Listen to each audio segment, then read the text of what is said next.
Assalamualaikum warahmatullahi wabarakatuh. Perkenalkan, saya Anissa Resyati Sidik dengan NIM C1F018052. Di sini saya akan menjelaskan mengenai materi akad musyarakah. Pengertian akad musyarakah. Istilah lain musyarakah adalah syarikah atau syirkah. Menurut bahasa Arab, syirkah berasal dari kata syirkah, fi'il mahdi, yashruku, fi'il mudhari, syarikan atau syirkatan atau syarikatan atau musdar kata dasar yang artinya menjadi sekutu atau syarikat kamus al-munawwar.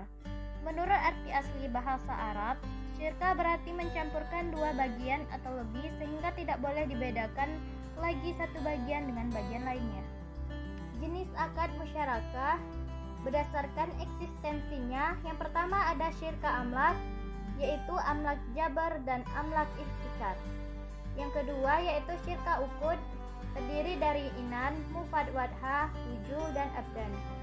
Sedangkan berdasarkan kontribusi dana investasi terdiri dari dua, yang pertama yaitu musyarakah permanen dan musyarakah menurun. Dasar syariah akad musyarakah berdasarkan Al-Quran, sebagaimana dalam Quran Surah An-Nisa ayat 12 yang artinya, "Jikalaulah saudara-saudara itu lebih dari seorang, maka mereka bersekutu dalam yang sepertiga itu." Dalam hadis dari Abu Hurairah yang dirafakkan kepada Nabi SAW bahwa Nabi SAW bersabda, "Sesungguhnya Allah SWT berfirman, Aku adalah pihak ketiga antara dua orang yang berserikat selama salah satu pihak tidak mengkhianati pihak yang lain.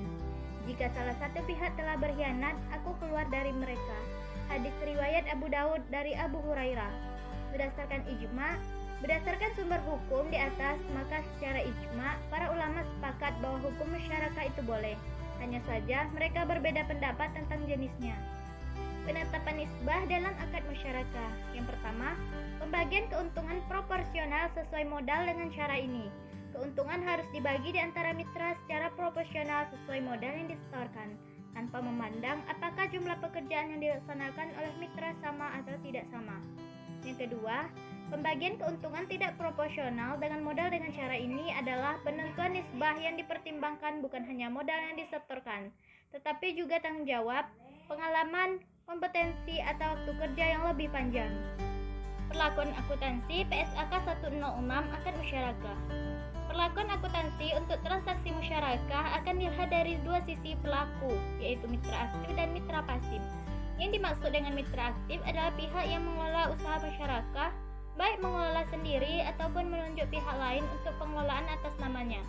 Sedangkan mitra pasif adalah pihak yang tidak ikut mengelola usaha, biasanya adalah lembaga keuangan. Contoh ilustrasi kasus akad musyarakah, pada tanggal 1 bulan 4 2020, terdapat pembiayaan musyarakah terhadap kas senilai 100.000.